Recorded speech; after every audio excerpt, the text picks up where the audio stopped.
한글, 자음 19개, 모음 21개, 총 40개의 글자로 세상의 모든 말을 담는다니 생각해보세요. 불과 40개의 단순한 기호가 이렇게 놀랍도록 복잡하고 아름다운 언어를 만들어낸다는 사실. 길거리 간판부터 수천 페이지의 책, 심지어 사람들의 마음과 생각까지 단 40개의 글자가 연결고리가 되어 모든 것을 읽고 쓰게 한다니 인간의 창의력이 이토록 치밀하게 설계될 수 있다는 걸 믿으시겠어요? 안녕하세요. 저는 다카하시 아오이입니다. 일본 도쿄 대학에서 언어학을 공부하며 일본 문자가 최고라고 자신하던 제가 한국에서 한글을 마주하고 충격과 경이로움 속에서 완전히 뒤바뀌는 경험을 하게 된 이야기, 지금부터 들려드리겠습니다. 이야기를 시작하기 전에 좋아요와 구독 버튼을 가볍게 눌러주시면 더 많은 영상을 제작하는데 큰 힘이 됩니다. 이제는 외국 사람들이 더 좋아하고 열광하는 한국인이라는 게 참 자랑스럽습니다. 여러분은 한국 어디에서 살고 계신가요? 아래 댓글에 나눠주세요. 처음 한국 땅을 밟았을 때 저는 한글을 단순하고 초보적인 문자라고 판단했습니다. 일본 문자와 비교하며 부족한 점을 찾아낼 생각뿐이었죠. 하지만 서울의 거리, 시장, 박물관에서 마주한 현실은 제 모든 확신을 흔들어 놓았습니다. 길거리 간판과 편의점, 아이들이 소리내어 읽는 만화책 속 글자들이 단순한 기호들이 사람들의 삶과 사회를 연결하는 힘을 갖고 있다는 사실을 저는 눈으로 확인하게 되었죠. 그리고 서울대학교 인문대 세미나실. 제가 자신있게 발표를 시작했을 때 한글은 600년도 채 되지 않은 단순한 문자 체계라고 선언했지만 서현이라는 학생의 단 한마디가 모든 것을 뒤집었습니다. 한글의 가치는 그 나이에 있지 않아요. 오늘날 이렇게 강력하게 사용된다는 사실이 과학성과 효율성을 증명합니다. 침착하지만 치명적인 논리, 그것이 제 학문적 자만을 산산조각 내버린 순간이었습니다. 제가 일본 학자의 오만함과 학문적 편견 속에서 어떻게 무너지고 한글과 한국 문화를 통해 인간과 사회의 본질적 가치를 깨닫게 되었는지 학문적 충돌과 경이로운 깨달음의 순간들을 함께 경험하게 될 것입니다. 저는 솔직히 한국과 한국의 문자 체계, 한글에 대해 이미 모든 것을 이해하고 있다고 믿고 있었어요. 도쿄 대학의 도서관에서 수년간 언어를 해부하며 내린 결론은 명확했습니다.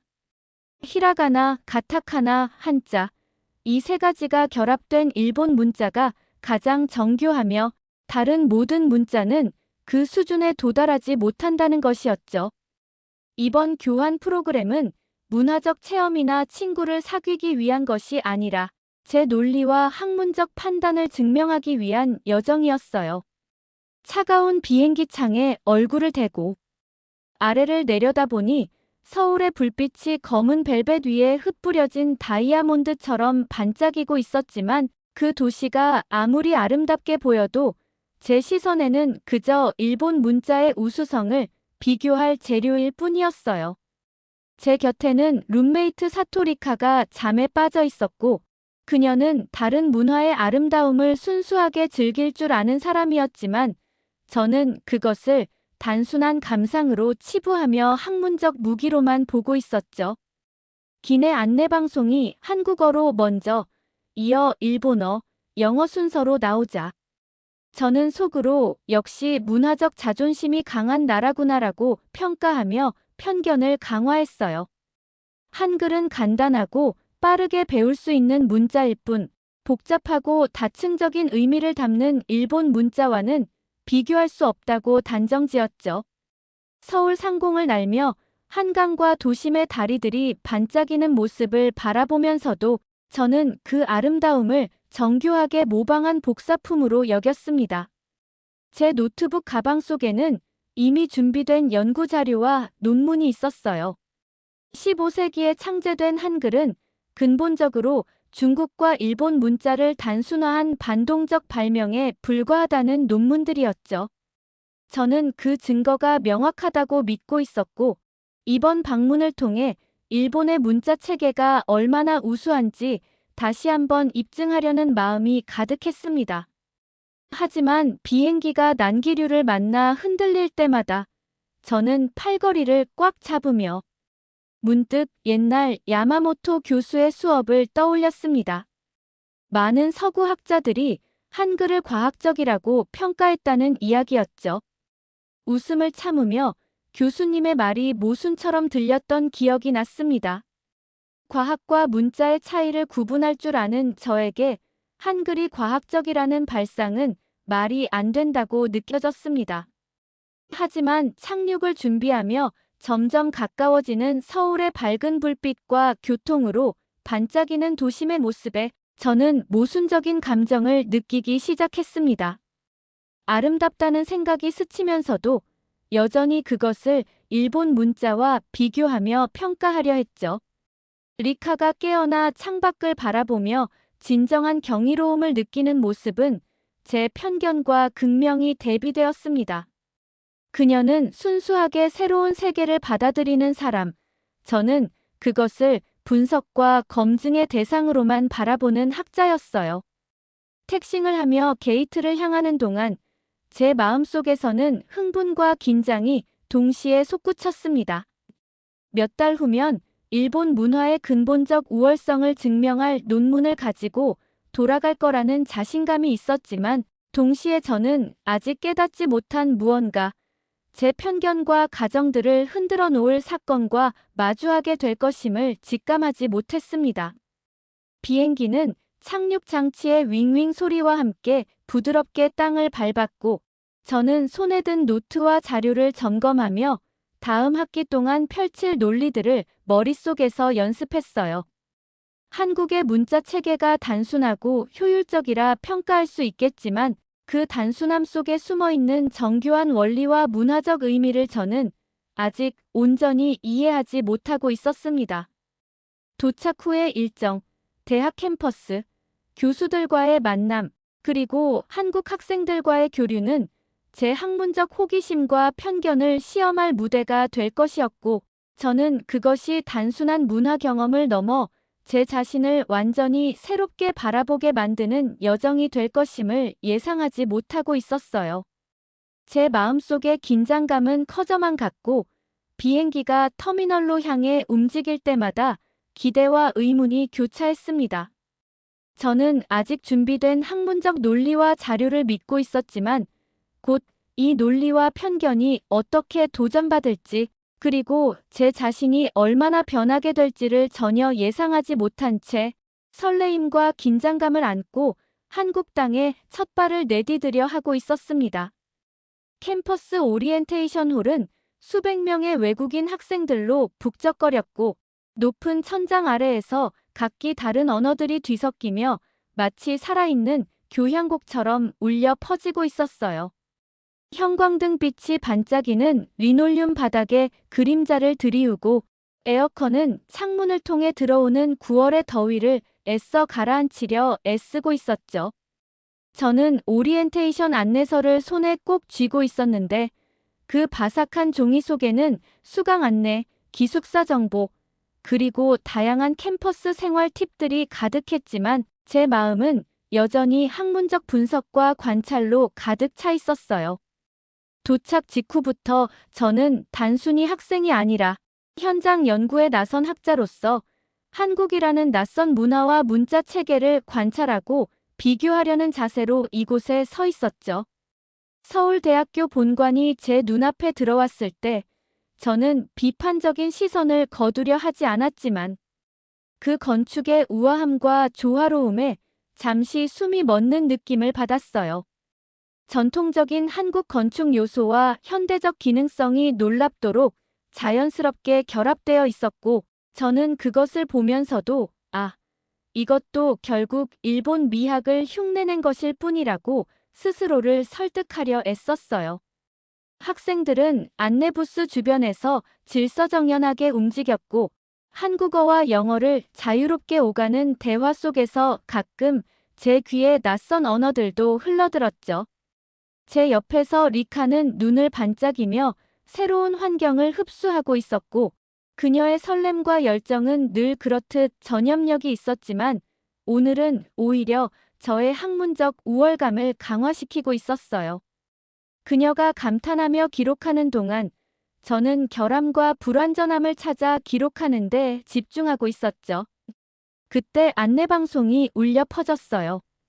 영어 억양이 뚜렷했지만 명확하게 들렸죠. 교환학생 여러분, 학술 지도교수 배정을 위해 이쪽으로 모여주세요. 우리는 한국인 대학원생들이 환한 미소와 두꺼운 서류 폴더를 들고 앉아있는 테이블로 다가갔고, 바로 그때 그녀를 처음 마주하게 되었어요. 김서현이 문 앞과 테이블에 앉아 있었는데 처음 제 시선을 사로잡은 건 그녀의 자세였어요. 거만함이나 꾸민 모습이 아니라 난로에서 나오는 따뜻함처럼 자연스러운 자신감과 고요함이 동시에 느껴지는 독특한 분위기였죠. 검은 머리를 간단한 포니테일로 묶고 진한 청바지와 크림색 가디건을 입고 있었지만 다른 자원봉사 학생들 사이에서 특별히 화려하거나 눈에 띄는 복장은 아니었어요. 하지만 그녀가 스스로를 표현하는 방식, 자료들을 정리하는 신중함과 집중력에서 저는 이전에 예상하지 못했던 깊이를 감지했죠. 리카와 함께 그녀의 테이블에 다가가며 저는 노트북 옆에 쌓인 책들을 주의 깊게 바라봤어요. 한국어로 쓰인 두꺼운 학술 서적이었고, 하나는 역사 관련 내용이었는지 표지가 달아있을 정도로 많이 읽힌 책이었고, 다른 하나는 자료 모음집으로 보였는데, 진지하게 연구하는 학자라면 늘 곁에 두고 참조할 법한 원전 자료처럼 보였어요. 우리가 다가가자 서현은 고개를 들어 우리를 바라보았고, 그 미소는 억지로 지어낸 친절도 아니고 긴장된 인상을 주려는 연기도 아니었어요. 진정으로 새로운 사람을 맞이하며 기뻐하는 자연스러운 미소였고, 눈빛에는 단순한 친절을 넘어 사물을 통찰하는 지성이 담겨 있었죠. 서울대학교에 오신 걸 환영해요. 저는 김서현이고 이번 학기 여러분의 학술 튜터 중 한 명이 될 거예요. 한국어 수업에 관심 있으세요? 그녀의 질문은 예상치 못한 방식으로 제게 다가왔어요. 강요나 압박 없이 그저 진짜 호기심으로 묻는 질문이었죠. 저는 이미 머릿속에서 한글은 배울 필요가 없다라는 논리를 준비하고 있었지만 그 질문은 제 학문적 논리와 편견을 동시에 흔들어 놓았어요. 무심코 연습된 무시의 웃음을 터뜨리고 말았죠. 한글이요? 정말 배울 필요가 있을까요? 그냥 영어 쓰면 안 되나요? 제 말이 공기 중에 퍼지자 순간적인 정적이 흐르고 다른 학생들이 힐끗 우리를 바라보았으며 대화가 약간 낮아졌어요. 리카가 긴장한 듯 숨을 죽인 것도 느낄 수 있었죠. 그러나 서현의 표정은 전혀 흔들리지 않았어요. 그녀의 미소는 여전히 안정적이었고 눈빛에서 짜증이나 불쾌함의 흔적도 없었어요. 대신 그녀는 학문적 논리로 말을 신중히 검토하듯 저의 질문을 저울질하며 답할 준비를 하고 있었죠. 이 문자 체계가 만들어진 이유가 있어요. 한글은 특별히 백성을 위해 만들어졌어요. 직접 경험해보면 생각이 바뀔지도 몰라요. 그녀의 말투에는 권위가 있었지만 방어적이거나 거만한 느낌은 전혀 없었어요. 그저 알고 있는 바를 조용히 전하는 틀림없는 확신이 담겨 있었죠. 저는 리카와 서로 빠르게 눈을 마주쳤고 우리는 그 유형을 즉시 인식했어요. 단순히 나라를 찬양하는 감상적 애국주의자가 아니라 자신이 알고 있는 것에 근거해 조용히 자신감을 가지는 사람, 논쟁이나 감정에 의존하지 않고 존재 자체로 신뢰를 주는 학자였죠.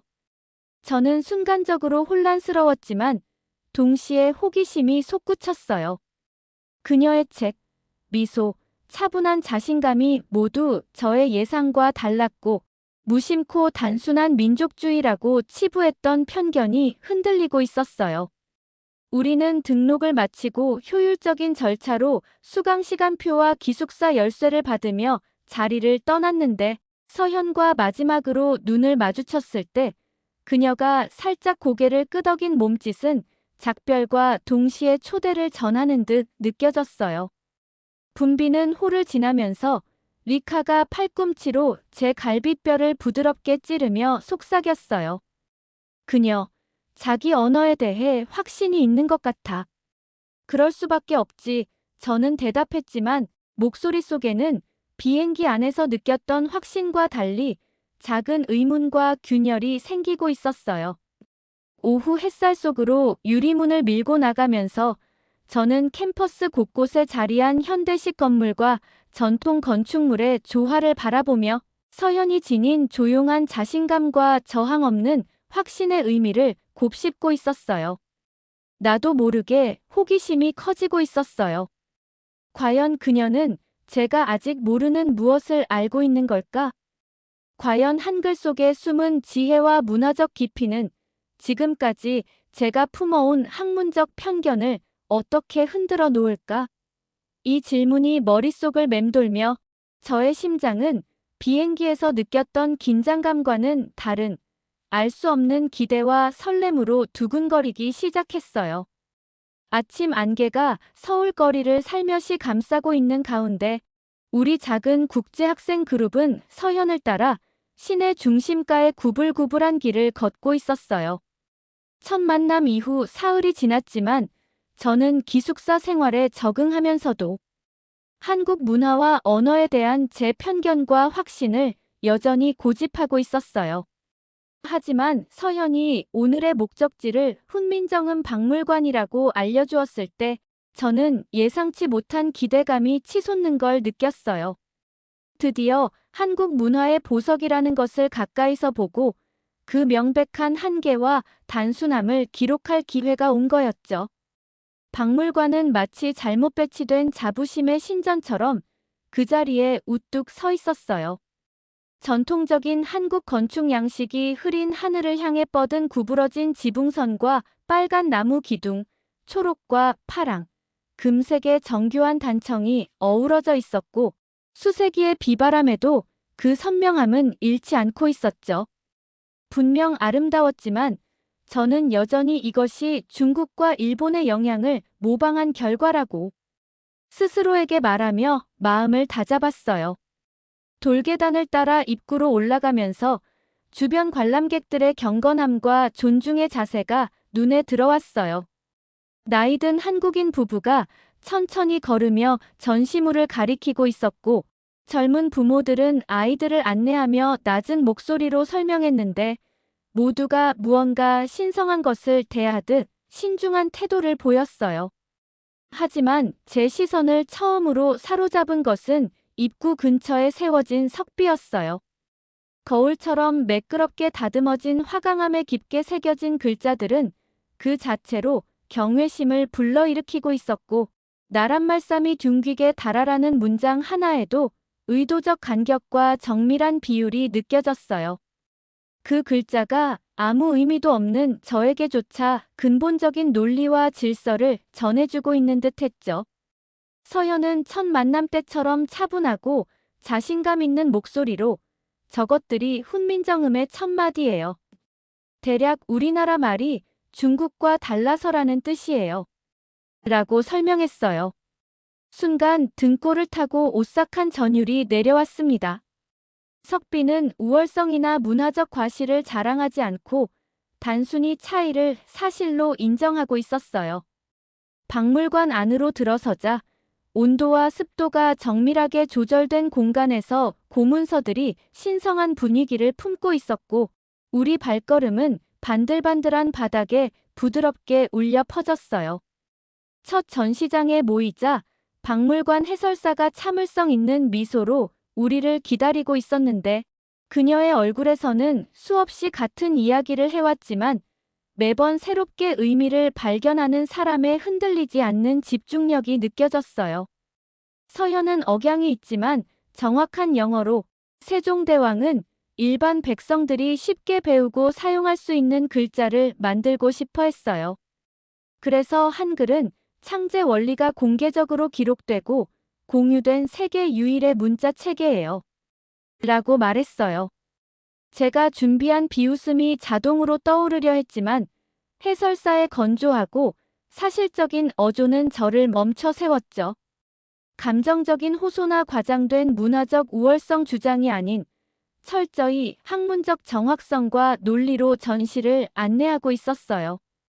전시장에는 수세기 전의 문서들이 보존되어 있었고 종이는 누렇게 변하고 부서지기 쉬워 보였지만 제가 주목한 것은 그 나이가 아니라 체계적 정리 방식이었어요.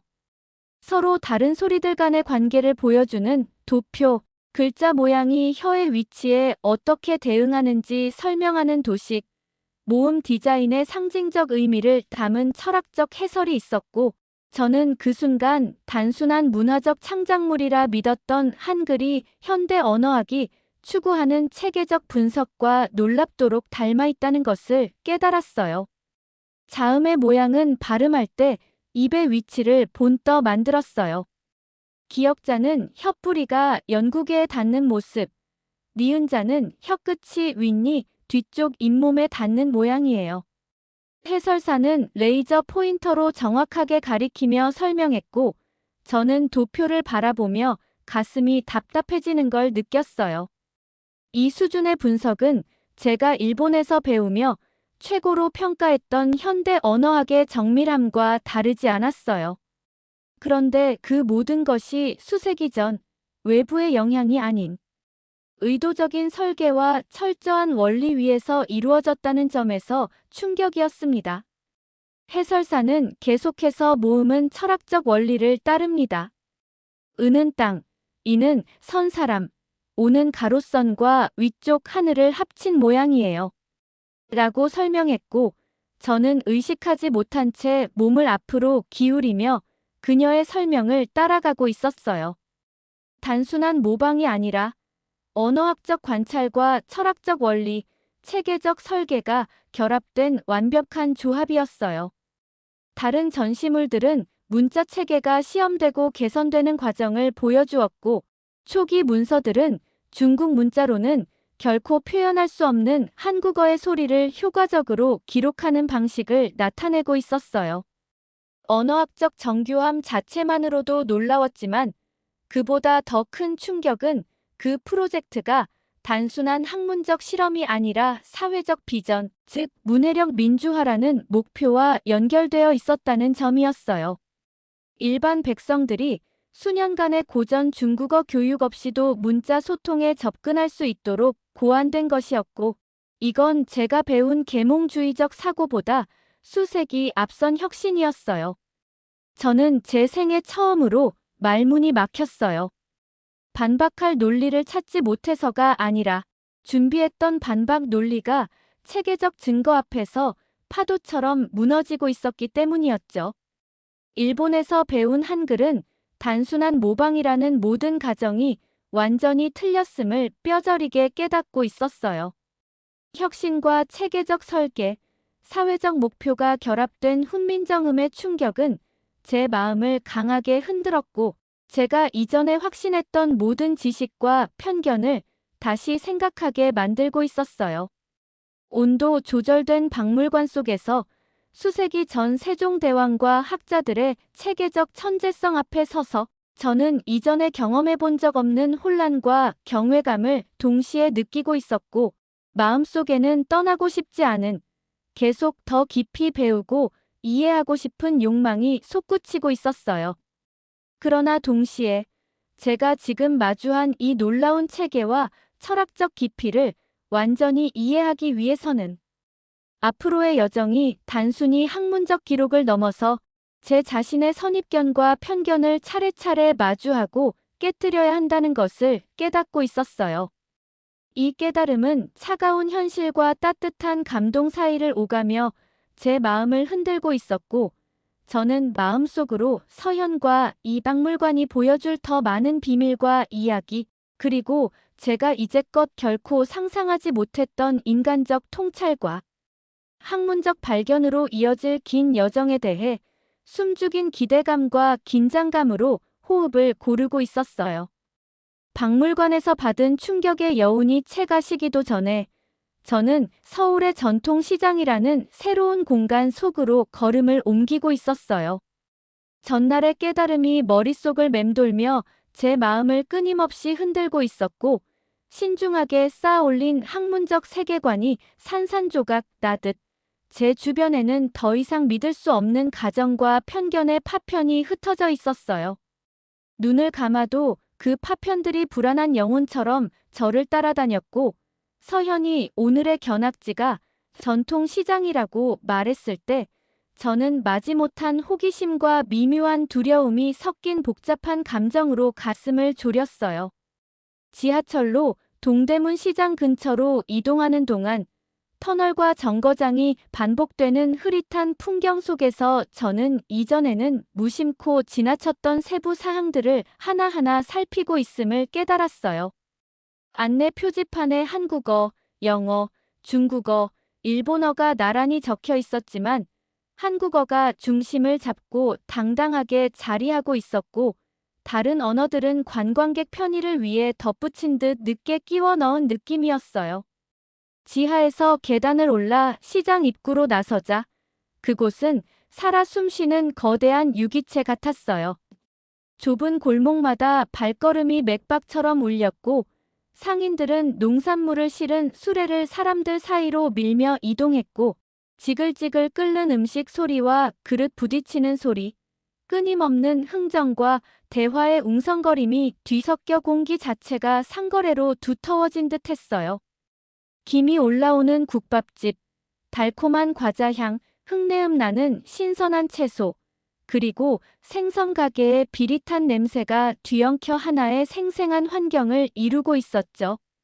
하지만 무엇보다도 제게 거의 물리적인 충격으로 다가온 것은 시장 곳곳에 살아있는 한국어 글자들이었어요.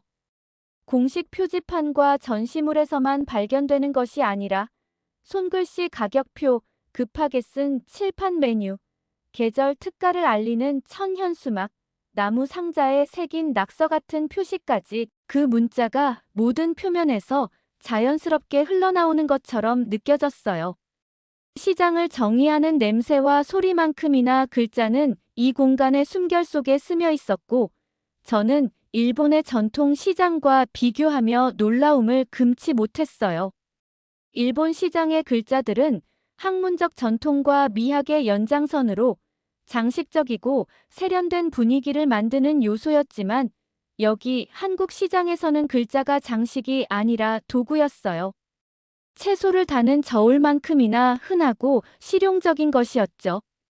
군중 사이를 지나며 서현이 가끔 설명을 덧붙였지만 대부분 우리에게 경험을 흡수하도록 맡겼고, 저는 주변 사람들의 얼굴과 행동을 관찰하며 점점 눈이 휘둥그레졌어요. 마른 생선을 비교하는 노년 여성, 길거리 음식을 나누는 청소년, 겨울 코트를 살펴보는 중년 남성들, 그 모두가 끊임없이 자연스럽게 힘들이지 않고 글자를 읽고 있었다는 사실이었습니다.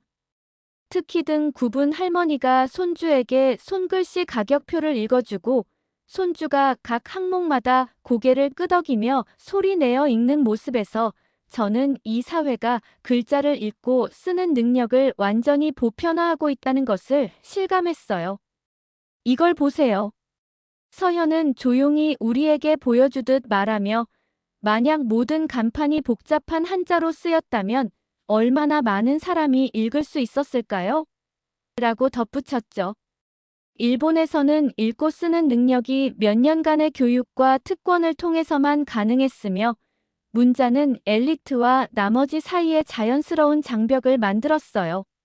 하지만 이곳 한국 시장에서는 나이와 사회적 지위와 상관없이 사람들은 글자를 자유롭게 활용하고 있었어요. 70대 여성이 떡 포장지의 영양 성분을 읽으며 이해하고 처리하는 모습, 상인이 상품을 외치고 아이들이 손으로 그린 간판을 가리켜 자연스럽게 읽는 모습, 8살 소녀가 어머니의 소매를 잡아당기며 군밤 가격을 읽는 모습 모두가 글쓰기와 자유, 지식 민주화의 현장이었어요. 아이들이 글자를 읽는 자신감과 어머니가 그 능력을 전적으로 신뢰하는 모습에서 글자는 단순한 기호가 아닌 평등과 이해의 도구로 제 마음속 깊이 새겨졌어요. 한국에 온 이후 처음으로 한글이 단순한 기호가 아니라 사회 전반에 깊이 스며든 생생한 평등의 도구임을 깨닫고 있었고, 저는 시장의 혼잡 속에서 상거래와 대화의 흐름만큼이나 자유로운 글자들의 존재를 바라보며 읽고 쓰는 능력과 권력, 지식과 자유 사이의 관계에 대해 근본적으로 다시 생각하고 있었습니다. 점점 더 불안과 호기심이 교차하며 제가 당연하게 받아들였던 다른 가정들은 또 어떤 것이며 앞으로 제가 마주할 진실들은 또 무엇일지 제 마음은 이전보다 훨씬 더 예민하게 깨어나고 있었어요. 서연의 옆에서 저는 더 이상 편견과 가정으로 세상을 해석할 수 없음을, 이 시장에서 살아있는 글자와 사람들을 관찰하며 차분히 깨닫고 있었고, 동시에 이 모든 경험이 앞으로 우리가 어떤 길을 걸어야 할지, 또 제가 이전에 상상조차 하지 못한 통찰과 감동으로 이어질 여정의 시작임을 직감하고 있었어요. 서울대학교 인문대 세미나실에 들어서자 저는 학술적 권위와 긴장이 공기 속에 묻어난 공간에 압도되는 기분이 들었어요. 마호가니로 된 테이블들이 정교하게 배열되어 있고 가죽으로 묶인 노트들이 마치 저를 기다리듯 테이블 위에 놓여 있었으며, 늦은 오후 햇살이 높은 창문을 통과해 바닥 위에 기하학적인 그림자를 들이우며 공간의 엄숙함을 더욱 강조하고 있었죠. 공기 중에 떠다니는 먼지조차 기다림의 의미를 품고 춤추는 듯했고, 저는 박물관과 시장에서 겪은 당황스러운 경험과 충격이 머릿속에서 여전히 뒤엉킨 채 제 지적 권위를 다시 세워야 한다는 절박한 필요에 이끌려 발표를 준비하고 있었어요. 제 발표 제목은 한국 문자 체계의 역사적 맥락과 언어학적 한계였고, 미리 정해둔 결론을 조심스럽게 내세우면서도 객관적이고 학술적으로 보이도록 신경 쓴 것이었죠. 노트북에는 43개의 슬라이드가 꼼꼼하게 준비되어 있었고, 존경받는 일본 학자들의 인용문과 비교 분석 자료도 포함되어 있어 제가 스스로 확신했던 논증의 완결성을 뒷받침하고 있었어요. 청중은 대학원생, 교수, 그리고 지난 몇 주간 공동체처럼 지내온 국제 교환 학생들로 구성되어 있었고, 서현은 사멸에 앉아 조용히 저를 지켜보고 있었으며, 그녀의 표정은 읽기 어렵지만 분명히 제 발표가 예상과 다르게 전개될 것임을 암시하고 있었어요. 리카는 강의실 뒤쪽에서 조용히 서현을 지켜보고 있었는데, 그녀의 시선은 지지와 경고가 동시에 담긴 것처럼 느껴졌어요. 김영수 교수님이 학자다운 열정으로 저를 소개하며 제가 강의실 앞으로 걸어가자 제 구두굽이 원목 바닥 위에서 딸깍거리는 소리를 내며 권위를 드러냈고, 아드레날린이 급격히 치솟는 것을 느끼며 이곳이 바로 제가 항상 뛰어났던 학문적 영역임을 확인하고 있었어요. 한글은 600년도 채 되지 않은 문자 체계입니다. 수년간의 교실 발표로 다듬은 절제된 리듬을 담아 시작했죠. 짧은 역사와 전통으로 인해 수천 년의 문화적 진화를 거친 한자나 일본 문자 체계만큼의 보편성을 달성하기 어렵습니다. 저는 이 말들이 제 입안에서 단단하게 느껴졌고, 익숙한 논증에 의존하며 자신감을 가지려고 했어요. 두 번째 슬라이드에는 문자 체계들의 발전 연대표가 나타났고, 중국과 일본의 문학 전통과 비교했을 때 한글은 짧은 점으로 표시되어 있었습니다. 하지만 강의실의 에너지가 제 예상과 달랐어요. 정중한 관심이 아니라 미묘하고 참을성 있는 반대의 기운이 감돌고 있었고, 학생들은 논문을 기록하며 반박할 준비를 하고 있는 듯한 표정을 짓고 있었어요. 표의 문자 체계에서 이용할 수 있는 복잡성과 미묘함은 정교한 한자를 보여주는 슬라이드를 클릭하며 계속했지만 청중의 반응은 제가 기대했던 동의가 아니었고 대신 참을성 있는 긴장이 느껴졌습니다. 그런데 그 순간 서연이 자리에서 천천히 일어나더군요. 의도적이고 우아한 동작이었고 침착한 표정 속에 저를 정면으로 마주할 준비가 담겨 있었어요. 한글의 가치는 나이에 있지 않습니다. 그녀는 맑고 명료하게 그러나 강의실 전체에 울리는 힘으로 말했어요. 짧은 역사에도 불구하고 오늘날 강력하게 사용되고 있다는 사실이 그것이 얼마나 과학적이고 효율적인지를 증명합니다. 영어권 언어학자들도 한글을 세계에서 가장 합리적인 문자 체계라고 평가합니다. 차가운 물처럼 제 마음을 스치고 지나간 이 말은 적대감이 아닌 사실의 권위였고 서연을 향한 고개 돌림과 수군거림이 강의실에 잔잔하게 퍼졌어요. 그녀의 다음 말은 논리적으로 더 파괴적이었지만 어조는 부드러웠습니다. 다른 문자 체계들은 수세기에 걸쳐 발전하고 여전히 복잡성과 불규칙성을 가지고 있지만 한글은 누구나 며칠 혹은 몇 주 만에 배울 수 있도록 설계되었습니다.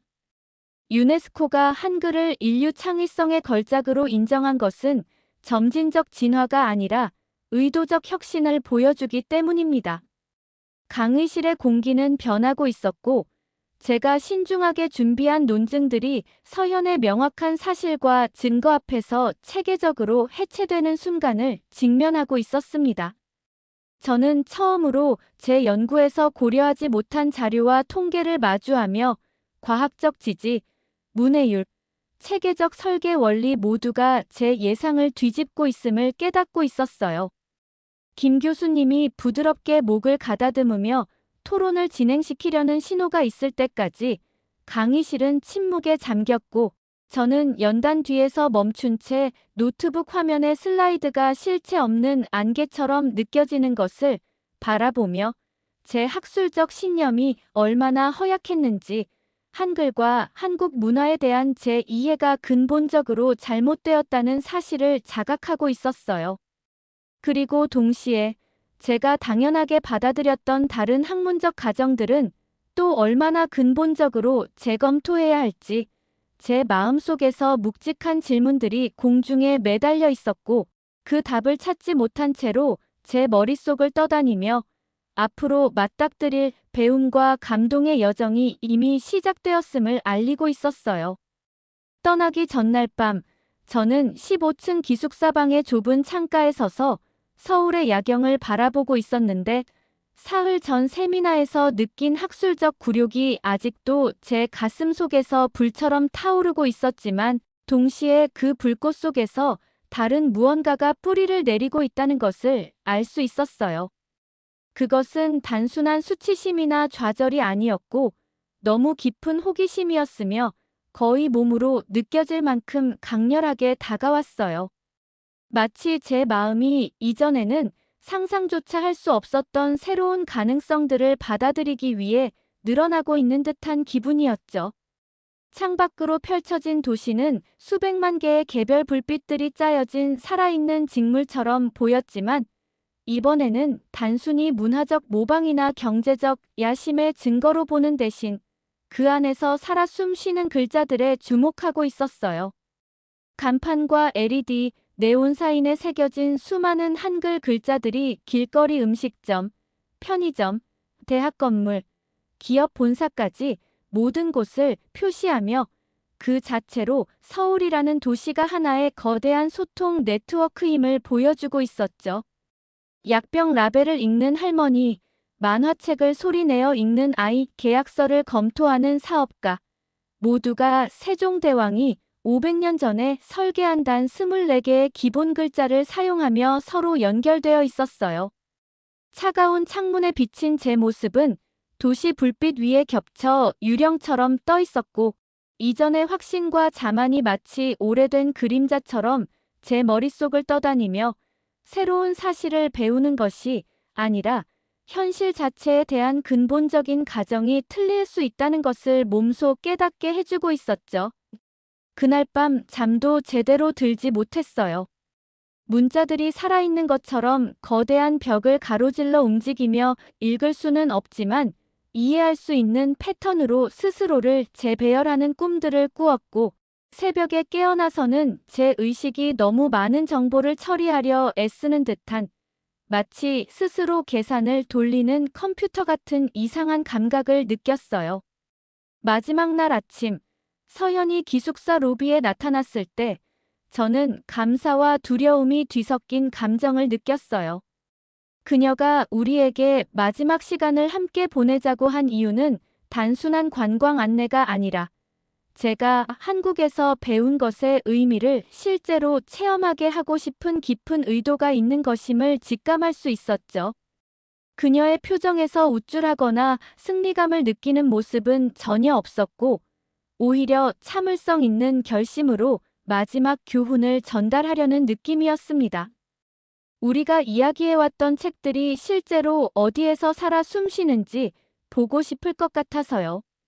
그녀가 말하며 우리를 북촌 마을로 안내했어요. 북촌은 서울의 끊임없는 현대화 속에서도 평화로운 섬처럼 존재하는 동네로, 좁은 골목마다 한옥집들이 늘어서 있었고, 구부러진 지붕선은 도시의 소음을 흡수하듯 고요하게 뻗어 있었어요. 그 길을 따라 작은 서점에 들어섰을 때 저는 숨이 멎는 듯한 감정을 느꼈어요. 외관은 수십 년의 세월을 담아 은회색으로 낡아 있었지만 안으로 들어서니 책들의 세계가 살아 숨쉬고 있었고, 바닥부터 천장까지 꽉 찬 책장들은 친밀한 통로를 만들어내며 한글 글자들이 무지개 같은 색과 글꼴로 공간 전체를 하나로 엮고 있었어요. 둘러보세요. 서현이 말했어요. 조선 왕조의 고전 문학, 현대시, 과학 저널, 어린이 그림책, 철학 논문까지 모두 여기 있어요. 시장 상인이 채소에 붙이는 라벨과 똑같은 글자로 쓰여 있습니다. 저는 좁은 통로를 따라 걸으며 책등을 손끝으로 훑었고, 수세기 동안 사람들의 사상과 창의성이 한 글자 한 글자에 담겨 있는 것을 느꼈어요. 이 문자 체계가 단순히 학자나 엘리트만을 위한 것이 아니라 모든 사람을 평등하게 섬기도록 설계되었다는 사실이 명확하게 느껴졌습니다. 시집이 기술 매뉴얼 옆에 놓여 있고, 역사 연대기가 로맨스 소설 옆에 있으며, 학술 논문집이 평범한 시민의 회고록과 나란히 놓여 있었죠. 교수님이 하신 말씀 기억하세요? 서현이 조용히 말했어요. 글쓰기는 단순한 기록 도구가 아니라 생각을 바꾸는 힘이 있다고 하셨잖아요. 그녀가 책등을 따라 손을 움직일 때의 경외심 어린 움직임은 한글이 단순한 문자 이상의 의미를 지닌다는 것을 알려주고 있었어요. 한글은 백성을 사랑하는 마음으로 만들어진 문자 체계입니다. 그래서 오늘날에도 한국 사회의 심장처럼 뛰고 있는 거예요.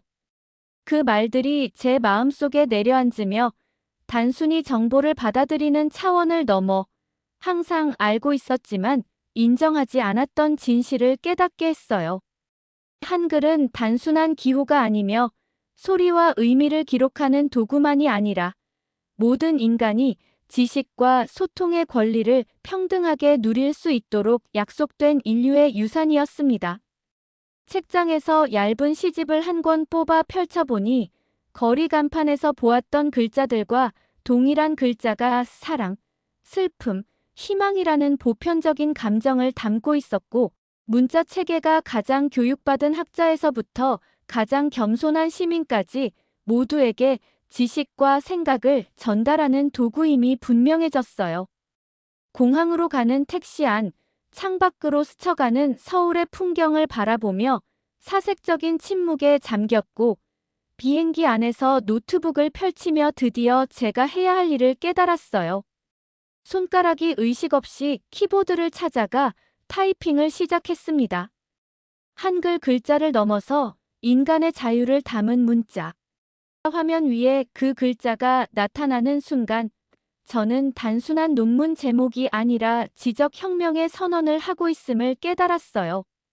서울이 사라져가고 도시의 불빛과 글자들이 뒤로 물러나며 저는 더 이상 과거의 편견과 경멸로 세상을 바라보지 않았고 글자를 통해 지식이 민주화되는 사회, 읽고 쓰는 능력이 모든 사람에게 주어진 권리임을 이해하게 되었어요. 세종대왕의 진정한 천재성은 언어적 정교함이나 체계적 설계뿐만 아니라 인간과 사회에 대한 깊은 이해와 사랑에서 비롯된 것이었음을 깨달았고, 가장 위대한 혁신은 복잡성을 더하는 것이 아니라 복잡한 것을 단순하고 모두가 접근할 수 있게 만드는 데서 나온다는 사실을 몸소 경험했어요. 저의 여행은 편견과 자신감으로 시작했지만 이제 저는 근본적으로 틀릴 수도 있다는 가능성에 마음을 열고 그 틀림 속에서 진정한 배움과 이해를 발견한 사람으로 변모했음을 느끼며 때로는 틀리는 것이 진정으로 교육받은 사람이 되는 첫걸음임을 깊이 깨달으며 창밖을 지나가는 구름과 도시를 바라보며 한글과 인간 소통의 위대한 의미를 마음속 깊이 새기며 여행을 마무리하고 있었습니다. 오늘의 이야기 어떠셨나요? 세종대왕이 만든 한글 단 40개의 글자로 누구나 생각을 기록하고 나눌 수 있습니다. 이 작은 글자 속에는 모든 사람에게 지식과 자유를 열어주겠다는 깊은 사랑과 천재적 통찰이 담겨 있습니다. 한글은 단순한 문자를 넘어 인간의 가능성과 세상을 평등하게 만드는 작은 기적입니다. 오늘의 이야기에 감동하셨다면 좋아요와 구독으로 함께 해주세요. 다음 영상을 제작하는 데 큰 힘이 됩니다. 감사합니다.